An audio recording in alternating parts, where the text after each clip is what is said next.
आज बात करेंगे। जो कल बातें की गई वज़ीर ख़जाना की जानिब से मुआशी प्लान के साथ वो मैदान में आए हैं और शौकत तरीन साहब का ये कहना है कि मईशत के फ़रोग़ के लिए हमें बहुत बड़े फ़ैसले करने होंगे। जिस तरह IMF कह रहा है वैसे हम नहीं कर सकते हैं, हमें अपने तरीके से रेवेन्यू को बढ़ाना होगा। ठीक है, रेवेन्यू बढ़ाना है लेकिन हम लोगों पर बोझ नहीं डाल सकते। बिल्कुल ऐसे ही इस्लामाबाद में न्यूज़ कॉन्फ्रेंस करते हुए उनका कहना था कि तहफ़्फ़ुज़ात के बावजूद IMF के साथ हमारा प्रोग्राम अभी तक बरकरार है, इससे निकलने का कोई इरादा नहीं है। इस बार IMF ने सख्त शराइत रखी हैं जिनकी सियासी नोयत भी है।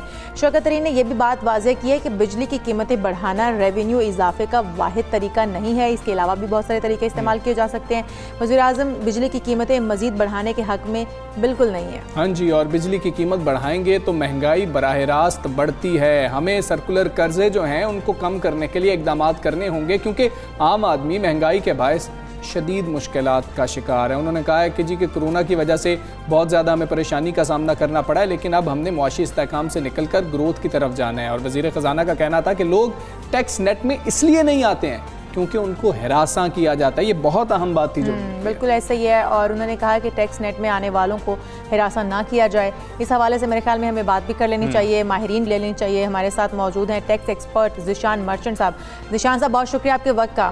सुबह सवेरे पाकिस्तान में आपको खुशामदीद कहते हैं। कहिएगा, वज़ीर ख़जाना जिस तरह शौकत तरीन साहब कहते हैं कि आलमी मालियाती इदारे IMF कह रहा है कि वैसे नहीं कर सकते हम लोग, जैसे कहा जा रहा है हमें IMF की जानिब से शराइत रखी जा रही हैं, हमें अपने तरीके से रेवेन्यू बढ़ाना होगा। इस मरतबा IMF ने हम पर नहायती सख्त शराइत लगाई हैं, क्या समझते हैं? उन्होंने तो सियासी भी कह दिया कि ये सियासी असर रसूख भी है बीच में, आप क्या कहते हैं?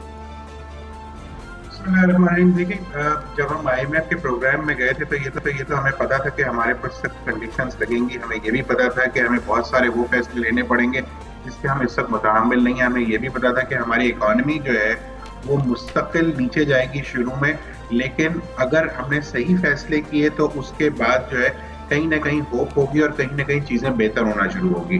तो अगर आपने शुरू के 2, सवा 2, 2.5 साल का जब आप मुआवजा करेंगे इमरान खान साहब की हुकूमत का 6 महीने बाद आने के बाद वो IMF के प्रोग्राम में गए, तो अगर हम 2 साल का कंपैरिजन करते हैं तो हमारी इकोनॉमी जो है वो काफ़ी नीचे गई। और नीचे जाते जाते हुआ ये कि हमने एक लोएस्ट उस पर आके हमारी वहाँ से कंसोलिडेशन शुरू हुई। अब जब कंसोलिडेशन होने लगी तब आप ये देखेंगे कि जो पिछले साल का जो टैक्स रेवेन्यू था वो अचीव नहीं हो सका, उससे पिछले साल का भी टैक्स रेवेन्यू अचीव नहीं हो सका। लेकिन इस साल जो टैक्स रेवेन्यू का जो हदफ रखा गया हम उसको पिछले साल के मुकाबले में सरपास ही अभी तक करते रहे हैं। और अभी अगर आप अप्रैल तक की जब फिगर्स को कंपेयर करेंगे, जब अप्रैल तक की फिगर्स पब्लिक होंगी तो आप ये देखेंगे कि आपने पिछले साल के मुकाबले में इस साल जो है टैक्स रेवेन्यू ज्यादा अचीव किया है। तो there is some sustainability, there is some जो जिसको कहते हैं ना कि ग्रोथ का मोमेंटम आहिस्ता आहिस्ता वापस आ रहा है। लेकिन यस, परेशानियां हैं। IMF का प्रोग्राम एक दफा फिर शुरू हो गया है और जिसकी कुछ कंडीशंस में से जो है इलेक्ट्रिक टैरिफ को बढ़ाने की उनकी डिमांड है और इसके साथ साथ टैक्स रेवेन्यू को बढ़ाने की डिमांड है। अब क्वेश्चन ये है कि IMF का जो फोकस होता है वो फोकस ये है कि वो ये कहता है कि इतना रेवेन्यू जमा होगा तो उसके बेसिस पे जो आप अपनी सर्कुलर डेट है या जो आपकी इकोनॉमी है आप उसको स्टेबलाइज कर सकते हैं। तो मेरे ख्याल से अभी कल अगर आप शौकत तरीन साहब की प्रेस कॉन्फ्रेंस को देखें या उसका जो अगर कल का आप उनका जितनी भी बातचीत है उसका मोमेंटम देखें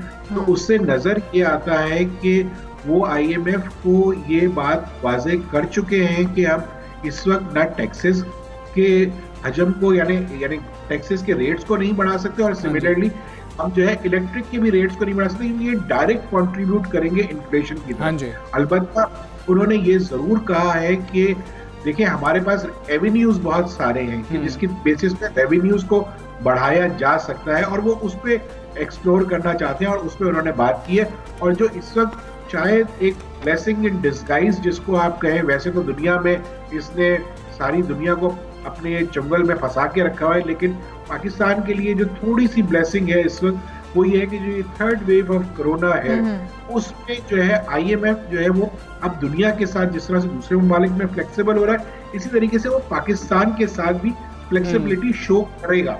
ठीक है, ये एक टर्निंग पॉइंट होगा कि जहां पे आप जो है IMF के साथ अपनी निगोशिएशंस को अगर आप प्रॉपर तरीके से करेंगे तो आप उनको टेम्परेली ये चीज को मना सकते हैं कि इस वक्त टाइम नहीं है ये सारी चीजें इन्फ्लेशन को। बिल्कुल ठीक है। ज़िशान मर्चेंट साहब, हमें ये बताइएगा कि जब हम देख रहे हैं कि IMF के खिलाफ IMF के बारे में, चलें खिलाफ नहीं कहते हैं, बड़े सख्त बयान आ रहे हैं हमारे वज़ीर ख़जाना की जानिब से। क्या ये प्रोग्राम मुतासिर तो नहीं हो सकता है कि जब इतने सख्त बयान आ रहे हों कि हमारे से बड़ी ज़्यादती की गई है और इसकी सियासी कीमत भी है?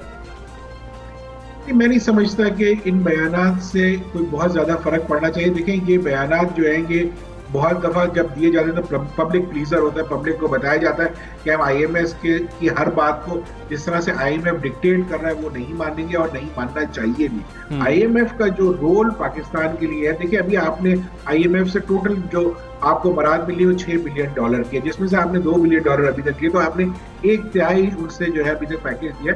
IMF के साथ होने में जो पाकिस्तान के लिए जो एक बेहतर चीज होती है कि वो एक स्टेबिलिटी का एक पैकेज देता है। वो ये कहता है कि आपकी इकोनॉमी को स्टेबल होना चाहिए। अब आपकी इकोनॉमी को स्टेबल करने के जो फैक्टर्स हैं वो क्या है कि आपका कंसिस्टेंटली टैक्स रेवेन्यू ग्रो हो, आपका मैन्युफैक्चरिंग सेक्टर चले, आपका सर्विस सेक्टर चले और आपका एग्रीकल्चरल सेक्टर चले।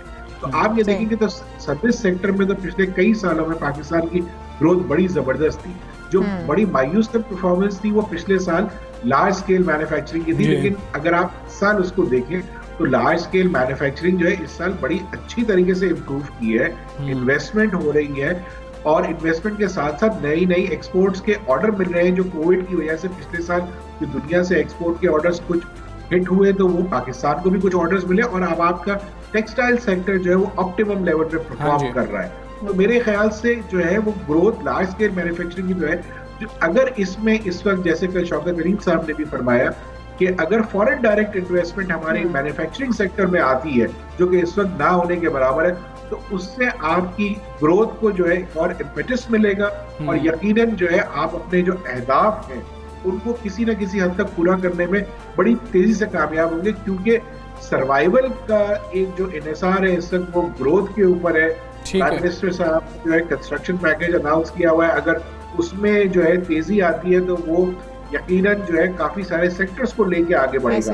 तो इस तरीके से आप नए टैक्स पेयर्स को आपको लेके आना पड़ेगा ताकि सिस्टम में जो बात का शौकत तरीन साहब ने की कि जो सिस्टम में लोग जो नहीं आते उसकी मेन वजह जो है वो FDR का हैरेसमेंट है और करप्शन है। अगर FDR की चीजों को रिफॉर्म किया जाए, जो कि नजर आ रही है कि FDR में रिफॉर्म्स हो रहे हैं, तो अगर ये किया जाएगा तो मैं समझता हूँ कि एक आम आदमी जो है वो बगैर डरे हुए सिस्टम में आएगा। देखिए पाकिस्तान जो है दुनिया में हाईएस्ट ज़कात देने वाले ममालिक में से एक मुल्क है, तो क्यों हम टैक्सेस नहीं देना चाहते? मेरा ये ख्याल है इसके पीछे एक डर है, एक खौफ है।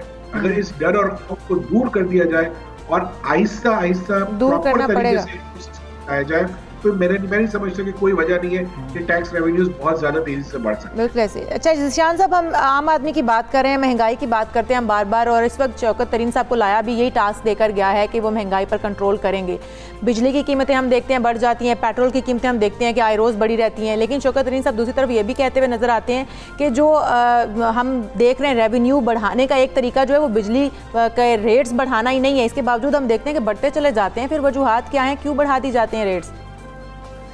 देखिए मैं ये समझता हूँ कि अभी तक तो जो हम रेट्स बढ़ा रहे थे उसमें बहुत बड़ा रोल IMF का था, लेकिन आपको ये देखना पड़ेगा कि हमारा जो इलेक्ट्रिसिटी अब नॉर्मली हमारे जो सबसे ज्यादा जो प्राइसेस बढ़ती हैं वो उसकी वजह ये होती है कि जो इंटरनेशनल मार्केट में ब्रेंट ऑयल, जो ऑयल की जो कीमत है जब वो बढ़ती है तो उसका इफेक्ट आता है। इस वक्त ऑयल जो है इंटरनेशनल मार्केट में $70 फी बैरल के हिसाब से ट्रेड कर रहा है। हमारे पास जो एक वक्त था वो $35 या $40 में था, उस वक्त भी यही कीमतें थी मोर और लेस जो आज $70 पे है। तो आप ये देखिए कि अभी तो इस इशू को रोका हुआ है। अगर इसको नॉर्मल छोड़ा गया तो ये तो ऑयल की प्राइसेस और बढ़ जाएंगे, और जैसे ही ऑयल की प्राइसेस बढ़ेंगी तो आपकी इन्फ्लेशन तो और हिट करेगी। जो एक ब्लेसिंग इन डिस्गाइज फिर मैं कहूंगा कि पाकिस्तान के ऊपर परवरदिगार का एक बहुत बड़ा एहसान है कि जब भी कोई ऐसा क्राइसिस आते हैं तो वो कोई ना कोई सिचुएशन ऐसी होती है कि पाकिस्तान उसमें कहीं ना कहीं सरवाइव कर जाता है। आप ये देखें कि पिछले कुछ अरसे से डॉलर की कीमत बतदरीज कम हो रही है, 168 रुपए से डॉलर अब 153 रुपए का हो गया, जिससे आपको कुशन मिला है कि आप ये प्राइसेस को अभी भी स्टेबल रख सके। मैं ये समझता हूँ कि जब आप अपनी रेवेन्यूज को बढ़ाएंगे, जब बात करते हैं कि हम ये इलेक्ट्रिसिटी के टैरिफ क्यों बढ़ाना पड़ता है कि आपके सर्कुलर डेट जो है वो बतदरीज बहुत तेजी से बढ़ रहा है, लाइन लॉसेस आपके बहुत ज्यादा है, रिकवरीज आपकी बहुत कम है। तो अगर इन चीजों पे जोर दिया जाए कि रिकवरीज को ज्यादा कर लिया जाए और सर्कुलर डेट को किसी न किसी तरीके से रोका जाए तो कोई वजह नहीं है कि आपको इलेक्ट्रिसिटी प्राइसेस सर ये बताइए स्टेबिलिटी ला सकते हैं। जी ठीक है सर, ये बताइएगा कि क्या अब हम जो हमारे पास हफीज़ शेख साहब की पॉलिसीज़ थी अब बिल्कुल 180 डिग्री पे हम जा रहे हैं, बिल्कुल उलट हो जाएंगे और फिर कोई नई पॉलिसीज़ आ जाएंगी? इतना वक्त है हमारे पास? दूसरा, IMF डिक्टेट हमें कितना करता है, और अगर वो डिक्टेट नहीं करेगा तो हमारे पास क्या इतनी ऑप्शंस या रोड मैप है कि हम जो हदफ हैं वो तमाम पूरे कर पाएंगे?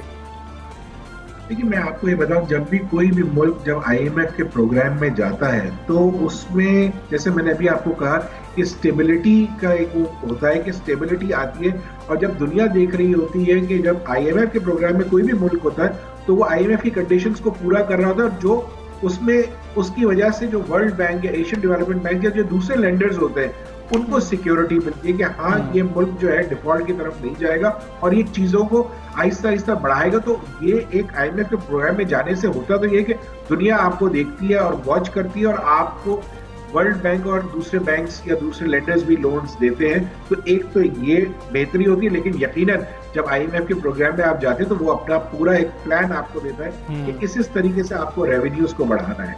तो अब उसमें आसान तरीका ये होता है कि बिजली बढ़ा दो, उसमें आसान तरीका ये होता है एक्सेस बढ़ा दो, उसमें आसान तरीका ये होता है कि जी ये चीज को बढ़ा दो। अब उसको मिटिगेट कैसे किया जा सकता है? मिटिगेट ऐसे किया जा सकता है कि उन चीजों को बढ़ाए बगैर दूसरे सेक्टर्स पे आप जोर दें।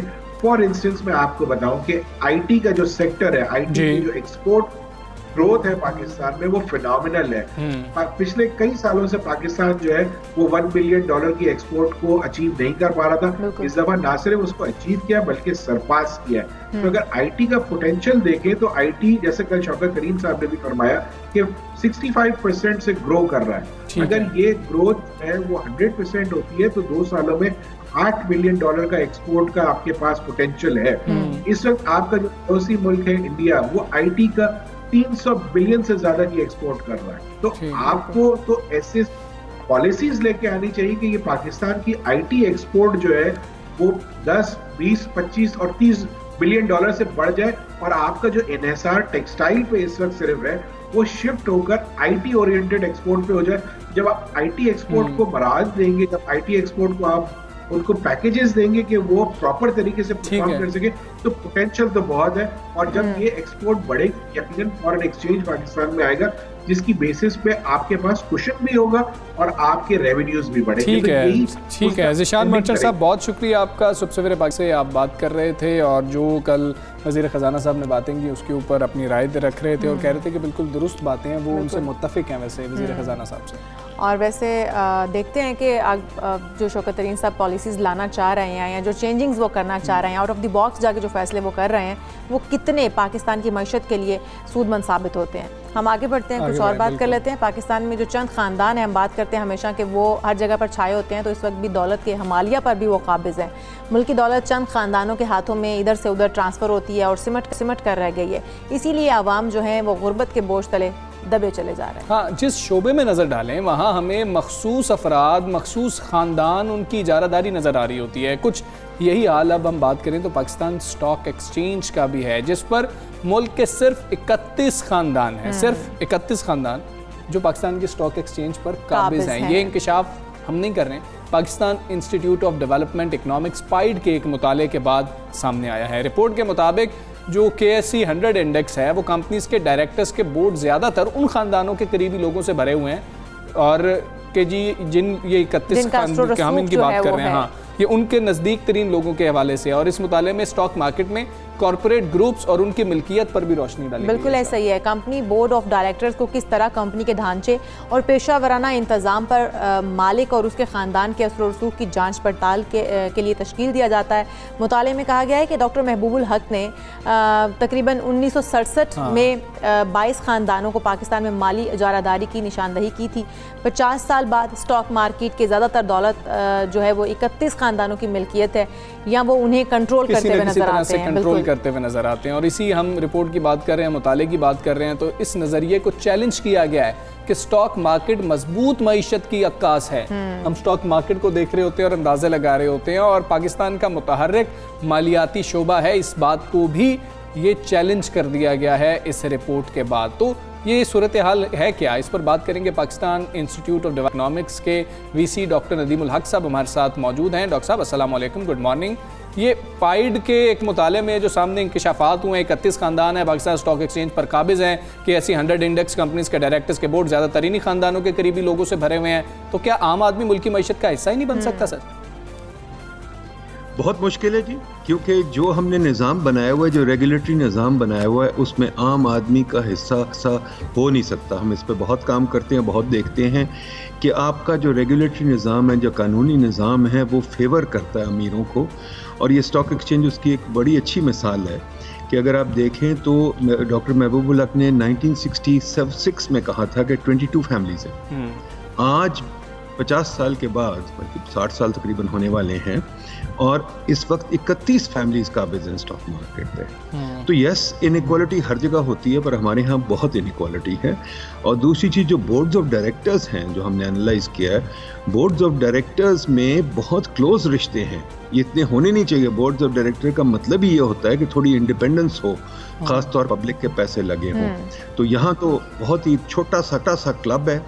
ज़्यादातर बोर्ड ऑफ डायरेक्टर्स कराची से आते हैं, कुछ लाहौर से और कुछ इस्लामाबाद से, बाकी शहरों से कोई रिप्रेजेंटेशन ही नहीं है। नंबर 2, अगर आप देखें, बोर्ड ऑफ डायरेक्टर्स ज़्यादातर आते हैं या तो बैंक, या तो पुराने मुलाजिम होते हैं, या फैमिली मेम्बर्स होते हैं, या फिर कोई छोटे मोटे अकाउंटेंट्स या वो जो रिलेटेड होते हैं। ये नहीं कि कोई इंडिपेंडेंट लोग। जैसे अगर अमेरिका, बरतानिया में जाएं तो बहुत सारे एकेडमिक्स होंगे, बहुत सारे इंडिपेंडेंट लोग होंगे, बहुत सारे लोग होंगे, क्योंकि ये एक कंपनी की नजरसानी करनी होती है। अगर ये लोग अपने आपस में मिले हों तो फिर कंपनी पे क्या मॉनिटरिंग होगी। तो ये आई थिंक बहुत इंपॉर्टेंट चीज़ें जो सोचने वाली हैं। अच्छा दूसरी चीज़ जी कहिएगा प्लीज। एक और चीज़ जो बहुत मजेदार है हमारी स्टॉक मार्केट में, कि हमारी स्टॉक मार्केट में हुकूमती कंपनियां बहुत बड़ी हैं। OGDC सबसे बड़ी कंपनी है, उसका 10% हुकूमत ने सिर्फ बेचा हुआ है। तो इसका मतलब 10% जो OGDC है वो बाकी कंपनियों से बहुत बड़ी है। तो अगर स्टॉक मार्केट में असली चलना है तो स्टॉक मार्केट में तो प्राइवेट वेल्थ ज्यादा होनी चाहिए, यहाँ गवर्नमेंट वेल्थ ज्यादा। उसके बाद British American tobacco, Pakistan tobacco बहुत बड़ी कंपनी है। एक टोबैको की कंपनी एनग्रो वगैरह से बड़ी है, बड़ी हैरानगी की बात है, और वो भी बाहर ज्यादा है, कम यहाँ है। तीसरी चीज जो है कि फौजी फाउंडेशन वगैरह जो फौजी कंपनी हैं वो बड़ी हैं, बट वो इनसे बहुत छोटी हैं। तो काफ़ी हैरानगी की बातें। और फिर मल्टीनेशनल आ जाती हैं। पाकिस्तानी कंपनियां तो बहुत ही छोटी हैं, उनका तो बिल्कुल ही हिस्सा बहुत मार्केट में छोटा है।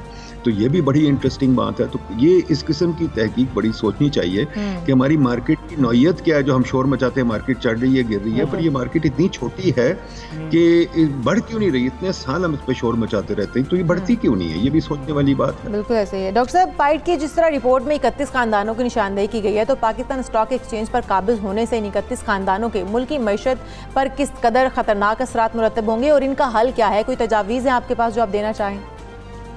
जी, इनका हल ये है कि मार्केट को बेहतर बनाने की ज़रूरत है। हम मार्केट को सिर्फ टाइट करते हैं। हमने एक नैरेटिव बना दिया है। हम कहते हैं कि जो पैसा बनाएगा वो गंदा आदमी है या व्हाटएवर। उसकी वजह से हम मार्केट को टाइट करते रहते हैं। जो टाइट जब हम करते हैं तो जो मार्केट में बैठे हुए फ़ायदा उन्हीं का होता है।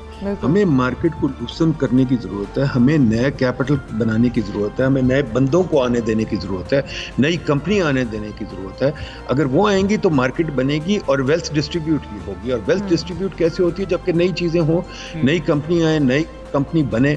इस मुल्क में तो कंपनी बनाना भी मुश्किल काम है और कंपनी को चलाना और भी मुश्किल काम है। तो जो लोग बैठे हुए हैं वही कंपनी चला सकते हैं और बना सकते हैं, इसीलिए वो बढ़ते जाते हैं। जो नया बंदा आता है वो बेचारे का सर्वाइवल का चांस बहुत कम होता है। सर, डॉक्टर नदीमुल हक साहब, ये भी बताइएगा, हम इस मुताले को जब देख रहे थे, इसका मुताला कर रहे थे इस रिपोर्ट का, तो इस नज़रिए को चैलेंज कर दिया गया है कि जो हम देख रहे होते हैं कि जी कि स्टॉक मार्केट 100 इंडेक्स इतना पॉइंट ऊपर चला गया, इतने पॉइंट नीचे आ गया, इससे मजबूत मईशत का कोई ताल्लुक ही नहीं है, ये उसका आकाश ही नहीं है। देखिए जी, हर मार्केट कुछ ना कुछ इकोनॉमी की अक्कासी करती है। ये नहीं मैं कह सकता कि बिल्कुल अक्कासी नहीं करती, पर दुनिया की मार्केट्स जो हैं, फॉर एग्जांपल अगर बाकी मुल्कों की मार्केट्स लें तो वो मार्केट्स जीडीपी से भी बड़ी होती हैं, बहुत बड़ी होती हैं जीडीपी से। हमारी मार्केट तो बमुश्किल 20% जीडीपी की है, और अगर जीडीपी की 20% है उसमें से भी बहुत सारी कंपनियां जो सी हैं वो तो एक किस्म की डोरमेंट बैठी हैं, यानी कि वो चलती नहीं है। तो अगर हम असल मार्केट देखें तो 5-6% ऑफ जीडीपी शायद 10% बन जाए। तो अगर हमने मार्केट चलानी है तो जनाब ये मार्केट कम से कम 50-60% तो बने ना, फिर आगे चलेंगे। मेरा तो ख्याल है 100% से कम नहीं होनी चाहिए। तो हमारी SCCP वगैरह पे ये वाजिब है कि वो हमें बताएं कि क्यों नहीं ये मार्केट बढ़ रही, क्या वजह है कि नहीं बढ़ रही, सिर्फ थानेदारी करनी है या मार्केट डेवलप करनी है। हमारे रेगुलेटर्स का काम वो सोचते हैं थानेदारी है, थानेदारी नहीं, मार्केट भी डेवलप करना होता है। बिल्कुल ठीक है डॉक्टर साहब, बहुत शुक्रिया आपका। सुबह सवेरे पाकिस्तान से कर रहे थे, अहम रिपोर्ट है पाइट की जिसके ऊपर हम बात कर रहे थे। 31 ख़ानदान है और अगर हम देखें तो हमेशा से चंद ख़ानदानों की बात होती है जो हर किसी ऐसी जगह पे जहाँ से हमें कोई खैर होनी चाहिए, जहाँ से बेहतरी आ सकती है, वहाँ पर वो काबिज होते हैं। और फिर हम देखते हैं कि गरीब से गरीब तर होता जाता है, अमीर से अमीर। और ये भी कहा गया है हमजा कि स्टॉक मार्केट मजबूत मईशत की अक्कास है और हमें मानना पड़ेगा जब उसका ग्राफ ऊपर जा रहा होता है तो मुल्क की मईशत में बेहतरी आती है। तो यहाँ पर हम एक ब्रेक ले लें, फिर ब्रेक के बाद हाजिर होते हैं। Stay with us.